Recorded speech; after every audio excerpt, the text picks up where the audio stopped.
Hi, this is Dr. Rich Schuttler. I'm an organizational troubleshooter. I help people and organizations to achieve their full potential. This is an introduction to a program that I've created called Leadership and Communications Mastery Program. Much of my experience as a consultant and as a researcher, as well as an instructor in many different colleges and universities, has given me many insights into how one can achieve their full potential. One of the areas particularly is about leadership, but to be a good leader, one also has to be a good communicator. And so what I did is I combined being a leader and a communicator together to create a program to help you become an even better leader and communicator. I'll give you some information about what to expect in this introduction. I will discuss a little bit about me, give you some of my background so you can understand where I've come from and what grounds me in my philosophies and in my teachings. I'll give you tips on how to maximize the learning. This is a 5-part lesson program. I'll go into what each of those parts are, but first I'll give you some tips so while you're going through each one of those parts, you'll be able to maximize your learning and then be able to apply it. I'll review the program's curriculum in depth to give you an understanding of what each of the 5 topics are and what you can expect in each one of those. And I'll conclude this with some reflective learning. As you'll find out in the program, I'm a big believer of reflective learning. Reflective learning is a part of critical thinking, and it helps us to look back at what we've experienced and take our learnings from that and decide what to do with that. I like to look at learnings as experiences that we can either carry forward or look at how we can improve them. And in the leadership topic of this program, I go into depth about reflecting and how to be able to use that to become a better person as well as a better leader. A little bit about my background. Again, I'm Dr. Rich Schuttler. I'm a retired Navy officer. I spent 23 years in the United States Navy. I spent about 14 of those years enlisted before I took a commission in what's known as a Limited Duty Officer Program.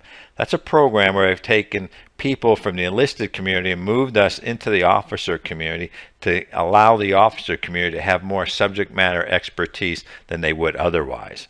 To become a limited duty officer program, you have to have had a number of years enlisted, and you had to have done extremely well. I was very fortunate. I had many good mentors and coaches in my career that helped me along. Plus, I learned the system. The system is something that's important to understand how you can get better. And in each part of my program, I provide some information about different systems that if you learn and apply to a greater degree, you'll be that better leader. You'll be a better communicator. My doctorate degree, I have a PhD in Applied Management Decision Sciences from Walden University in the United States. That program has given me a foundation to build upon. My master's degree before I earned my doctorate degree is in human resource management systems, and I also have a bachelor's degree in electronic management. So my years of experience coupled with my education provides a unique background for me to be able to bring forward into this program. For a number of years, I was also a dean at the University of Phoenix, where I oversaw 2 business degree programs, one a Doctor of Management and Organizational Leadership, and the other is a Doctor of Business Administration. I still teach in those programs, as I do for a couple other universities from time to time, either in the United States and overseas. I'm an international consultant, professor, and author. I spend a lot of my time working with companies and people, whether I'm working with them directly or indirectly, to help them achieve their full potential. I call myself an organizational troubleshooter because that's what I do. I go in and look at what's going on in an organization and help them find ways to identify the problem, go to the root cause, and then eliminate that root cause to make the organization better than it was before. I am also an international public speaker. I spent a lot of time speaking at different groups in the United States as well as overseas to entrepreneurial people who are considering or have recently started a business, or in corporations and organizations that are looking to improve. Much of my international public speaking is doing training for organizations and these open type seminars, which we call success type seminars. Here's an example of two of my clients overseas in Muscat, Oman. I was there in 2013, as well as Cairo in 2011. I've also been speaking and training in places such as Singapore, Malaysia, Australia. I've also been throughout Europe, in Germany, Switzerland, France. I was in the United Kingdom, Toronto, in Canada, and of course throughout the United States where I live in this country. Tips to maximize learning. While you're going through this program, as you'll find, there are 5 different lessons, which I mentioned. The best thing I can tell you to do to maximize your learning and get the most out of this program is to have a pen and paper with you and take notes. Take notes as you go through the program and write down the things that you find most interesting. The good thing with this program is you can always go back and re-listen to it and watch the program and take more notes. Notes become a way of reflective thinking, if you will, because once you write it down, then you can always reflect back upon it. It's different than just listening and watching. Many times I'll tell students one approach is to listen through and watch the program first, or one lesson at a time, and then go back and replay that lesson with your pen and paper in hand and take notes. I encourage you to do this on pen and paper as compared to doing it on a computer. Many will tell you, particularly those who have done research on retention of knowledge, is that the transference of knowledge from one's fingers into their brain is deeper and stays longer than if you're just typing it into a computer. Now, I understand that technology has afforded us many options and opportunities, but it doesn't always improve learning. So I would recommend a pen and paper as you go through the program. As you go through each lesson, I would encourage you to reflect on your learning. As I mentioned about reflecting, that's a big part of all the work that I do, because I have found, even for myself, as well as the people that I work with, that when we reflect upon learning, it goes deeper and it's easier for us to remember longer. So as you go through this program, I encourage you, don't rush through it, but move through it at a pace that's comfortable for you, but also allows you, when you're in a situation of learning that I'm talking about, then consider what have you experienced in the same situations when you were a leader, or perhaps when you had a manager who didn't treat you well. I'll go through a number of different experiences that I have had or that you can use to learn. That's a perfect time. You may also need to stop the program at certain parts in each lesson to reflect and then continue on. That's fine. Another part is to maximize learning from this program is to begin to apply what you're learning. And I call this act yourself into a new way of thinking. If you're not really sure how to do something, just start acting a little bit differently, perhaps following some of the prescriptions to success that I provide throughout the program. By thanking people on a regular basis or listening more intently to other people, you'll find that you are received differently and people will treat you differently. The better you treat people, the better they would treat you.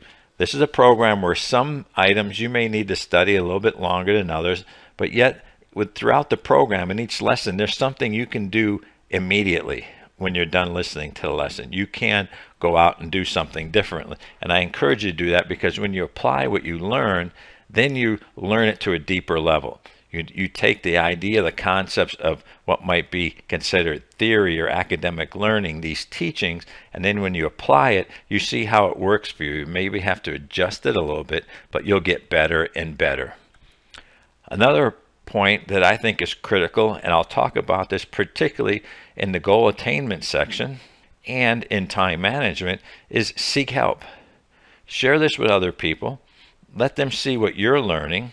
And when you maximize your learning by helping and sharing this with other people, you're going to learn it even more. But you're also going to gain some extra support from other people when you tell them that you're going through this program and that you may need some assistance, or you may just need some extra quiet time to be able to go through each lesson and take your notes.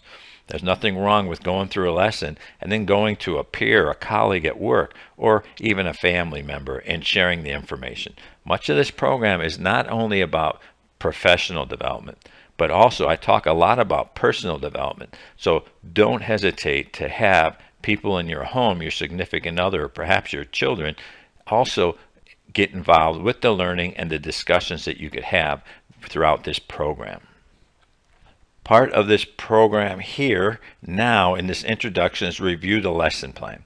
In each lesson, I will go over a little bit what I call content foundation. I will lay the foundation for what's important in each part of the program so that you remember and recall that these foundation pieces are instrumental not only in one lesson but throughout the whole program. The mindset. Part of the lesson plan in each session is about the mindset. Here, the mindset is defined as a set of beliefs or way of thinking that determines one's behavior, outlook, and mental attitude. This program will give you new insights to think about. It'll also cover many things that you have heard before, and perhaps this program will give you new ways to think about that. It's about what I call approach and deployment. As you look at something, you try to look at how you're going to approach it and how you're going to deploy it or act upon it into your work life or your professional life, or perhaps both of them simultaneously, because as I mentioned, some pieces in this program are not just about professional development, it's also about personal development. Review program curriculum. Review program curriculum is important, and what I'm going to do is give you some insights here about this program and the curriculum that you're going to go through, not only from lesson to lesson, but also as a program as a whole. One of the first things to share with you is that this program is created in the concept of helping you to understand better how you can create a vision. And by creating a vision and applying the concepts of this program, you will leave a legacy. Everything starts with a vision. Successful businesses start with a vision. Successful lives start with a vision. Successful relationships start with a vision. And once that vision is defined, then one can create their mission and guiding principles. That will be part of the first lesson in this program of creating a vision, mission, and guiding principles. The fundamental philosophy of all my success and the success I've helped other people attain is what I call incremental gains. Incremental gains are where there are small steps of progress that collectively add up over time to be huge successes. Incremental gains are the things that happen on a day-to-day basis that allow you to achieve your short-term goals that add up to achieve your long-term goals. I'll go into information about incremental gains and how they're applied in every part of this program. All 5 sections of this program are based on the concept of starting with something today and letting it multiply or compound over time to be something far more different than you ever thought possible. And then I relate a lot into what I say, getting into the top 2%, because it's the top 2% of people who are experiencing the life that they want. They are living their dreams. They have taken their dreams, they turned it into a vision, and they found ways to be able to enjoy their life, that they are controlling time. Time is not controlling them. So as I go through this, this is part of the mindset of being successful, is that you're going to look at some of the tips and the strategies and the tools that the most successful people use, and they do it over and over and over, making it seem simple, but yet letting these incremental gains add up to be able to live their legacy. So part of the program is built on this foundation, as I mentioned. The foundation starts here with philosophies. It's about your philosophies and how you have developed your philosophies, but also understanding that you may need to change some of your philosophies. Some of our philosophies are ingrained with how we grew up, the people we've associated with in our lives, the things that we read. And from those, our philosophies tend to give us certain thought patterns. I know when I hang around with successful people, far more successful than me, I'm always learning. I'm learning new things. There's a different vocabulary that successful people use as those who are not as successful. The most successful people think differently than non-successful people. And what I have found is that the philosophies are the same. For example, if I read regularly from good books and I'm learning interesting topics, then I start to apply those, much like in this program. If you let this program become a base for how you look at the philosophies of how you work and how you lead and manage and how you communicate with others, then you'll find that you can change and get the most out of this program. I'm a firm believer that our philosophies are the foundation for where our attitudes come from. Attitudes are what people see. So you have an attitude. Do you have a good attitude? Do you have a bad attitude? I'm also a believer that we can change our attitudes. Not every day do I wake up and believe that, it's a great day and I'm super excited. But I also realize that I have to go to work, or I have to be working with other people, or I'm around other people, and I get my choice to either have a good attitude or poor attitude. I've learned that I can change my attitude by surrounding myself with people I enjoy and love, by music that will change my attitude because of the music and how it affects my mindset, by playing some of my best or my favorites of the top 10 or 12, if you will, songs I like. After listening to several of them, my attitude is much better. When I have good and positive attitudes, then I have positive actions. If I'm feeling grumpy and tired and don't want to deal with people, my actions are not as good. They're not as noble. They're not as honorable. And so as people look at me and they assess me to decide whether they want to work with me, if they want to help me achieve my vision, my goals in my life, if I'm not setting out the best attitudes and comparing and adding on to that my actions, then people will not want to support me, and I'll find it harder to be successful. So as you look at your philosophies, to really ground who you are and the attitudes that come from those philosophies, and then the actions, these add up to be success or lack thereof if you don't have positive philosophies with good attitudes and actions that are taking you somewhere to where you want to go. Now, success is not necessarily determined by a dollar amount. It certainly can be, but success for some people is defined by the quality of life that they have. And the quality of life may be, for some people, how much time they get to spend with their family, how much time they get to go on vacation, how much time they get to sleep, how much time they get to use the time that they have for living their vision and their dreams. So as you look at success, one of the things few people really ever do is define what success is for themselves. So if you know what success is for you in the sense of leaving a legacy, perhaps that extends long after you're gone, then define what that is. If you're defining success for the next 12 months, define what that success would be. And then once you have that, it's easy to then start to create goals and objectives, and then create deadline dates to help you measure your success along the way.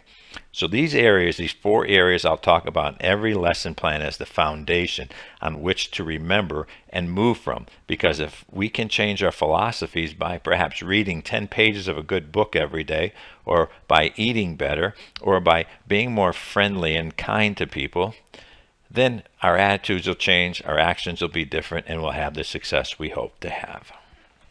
Now, this program is in part what I sense, or what I believe, that can help you realize your full potential.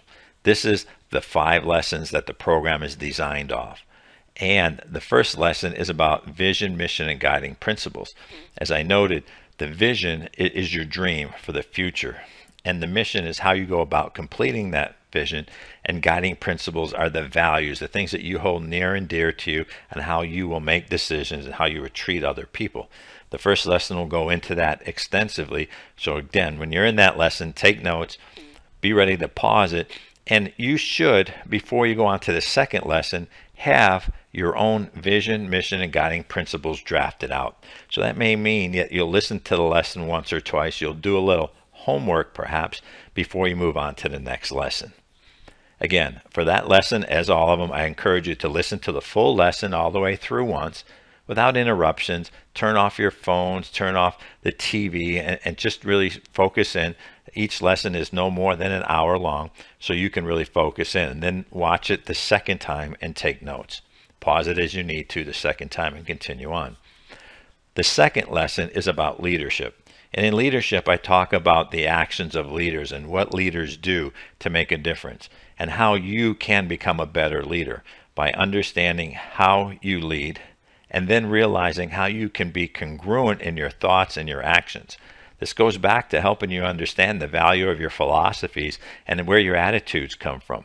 Because we all know what it's like to have a leader or supervisor who's not very good, as compared to some that are extremely well prepared and set a great example for us to follow. So there'll be many tips and tools in there for you to review and assess your own leadership style and how you work with other people, but it'll also give you some insights that you can actually apply immediately thereafter that lesson. From there, the third part of the program will go into communications. Communications I've taken and broke it up into 3 areas, if you will. How you communicate with yourself, how you communicate with others around you, for example, your family and people in society, and the other one is about the workplace. How you, perhaps as a leader, as a supervisor, can and do influence others' work performance. In that area, again, I will give you tips and strategies on how to be a better communicator. That'll mean not only communicating outward, but how you can be a better listener and how you can listen to other people. And that way you will appear far more effective as a leader because you're also paying attention, you're giving credibility to the other people when they're talking to you, but you're fully understanding the message that's being sent to you. And part of the program is also designed to help you better understand how you can communicate your message outward to other people so that it's understood. The fourth part of the program is about goal attainment. This is a critical part of the program. Goal attainment can help establish you as a better leader, because when you have goals defined and you have it set, it's easy for other people to communicate with you because they know the priorities that you're working upon. They know what's important to you and what needs to get done. Whether you're trying to set a goal at home or in the workplace, goal attainment is critical, and it's a way that we can show self-accomplishment and we can feel better about ourselves as we move through and complete our goals. In that lesson plan, I give you an example of a tool I've put together called a Success Scorecard Tracking System. You can emulate what I've provided for you and do it on your own. You can, from the point you finish that lesson, start creating your goals in yet a different way to be more efficient and effective. The final part of the program is about time management. That's the 5th lesson. And in that lesson, I give you tips and strategies and share insights with you about the results of managing your time more effectively. I literally give you opportunities in that program to try and use some of the same tools I have used in the past, the same ones that I've used with those that I coach and that I mentor, and it's simple to use tools. These are not complicated tools. A pen and paper will allow you, in most cases, to manage your time differently. I'll also talk about how you can set some boundaries up and how you can communicate with others to help you use your time more efficiently and more wisely than you ever have before. Now, the whole 5-part program here, these lessons all go hand in hand. While I give a lesson one at a time, when you become a better leader, you become a better communicator. If you're setting your goals and you're managing your time, then as a leader, that's showing others a greater example to emulate. If you communicate more effectively, you'll be having time to do it more so. And the goal attainment, because you're communicating your goals with others, whether it be even if it's to yourself, while it is for other people as well, you become a better leader. And as you set your goals, it helps you to manage your time. And when you're managing your time and setting your goals, you're communicating outward and you're a better leader. And it comes back to the foundation of having a strong vision, mission, and guiding principles. When you put these together, you can literally improve the type of professional you are or the person that you are and who you want to become. So I encourage you to go through this program one lesson at a time, maximize the learning, and then perhaps go back to each lesson as you need to over time. This part of the introduction is about giving you some insights into who I am as the author of this program, so you can feel comfortable that my experiences have been founded not only in practical application, which I call a practitioner, but it's also embedded into my academic studies of the research I've also done too. So I bring together both this academic background, this practical application, to be an educator, a trainer. One of my visions, as you'll learn in the program, is to help train and educate 1 million people in 10 years. I started this vision and work towards that vision in 2010. My goal is to complete that by the year 2020. In this introduction, I provide some tips to maximize your learning. Again, have your pen and paper handy. Be prepared to go through the lesson plan and enjoy the learning as an entity from beginning to end. Then go back to each module as you care to with your pen in hand and stopping it when you need to take notes and then moving forward. I do encourage you to do one lesson at a time that way. Listen to it once, then go back a second time and take notes. If you feel like you haven't learned the first part of any of the lessons well enough, then don't go on to the next lesson until you feel comfortable. That's a good thing about this program. It's self-paced. Or you can go all the way through it and go back and take notes later, whichever you prefer. The program curriculum, I gave you the guidelines on what you can expect in the 5-part program here in the curriculum. The first part being your vision, mission, and guiding principles. The second part about leadership. The third part about communications. The fourth part about goal attainment. And the fifth part about time management. Prepare and go to lesson 1. The first thing here you do is kind of get ready to go into lesson 1 after you complete this introduction and have the time of your life and learn a lot. I'm a big believer that education is a lot like life. The more you put into it, the more you'll get out of it. The more you put into this program, the more you're going to get out of it. The more you're going to enjoy it, and the more you're going to have opportunities to share it with others and set even a better example. This is a program that's great for anybody who's a frontline supervisor, anybody who's moving up in an organization, or even people at senior levels who just want a refresher on how to be a better leader and communicator. I'm Dr. Rich Shuttler. You can find information about me on my website at www.drrichshuttler.com.